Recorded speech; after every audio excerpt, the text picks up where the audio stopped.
What are the implications of AI writing tools being everywhere? Grammarly, Microsoft Copilot, Hubspot Content Assistant, Salesforce, Google Docs, Gmail, Notion, Zoominfo, and seems like every tool I use will have an AI writing assistant.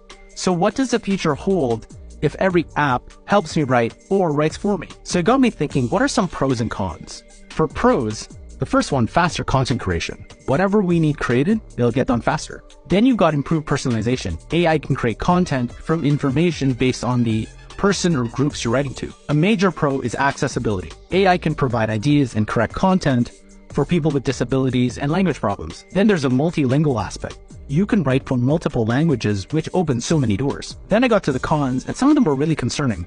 The first one is lack of creativity. If we're getting AI to write content, sometimes we might lose some of the context and deeper meaning of written work. Then there's dependence. We could start being overly dependent on these writing assistants that we might not even review or check what's being sent, which is pretty scary to me. Then there's the obvious security risks and privacy concerns. What type of data are you putting into these large language models, and how are they being trained on it? And then it could lead to bias. Remember, these LLMs are being trained on the whole of human knowledge, a lot of it which is on the internet, and everything that comes with it, and inherently all the biases that come with it too, which means they can reinforce some unfair stereotypes because of the content they've been trained on. So what I'd love to know is, what are your pros and cons of all these AI writing assistants coming to all these apps near you?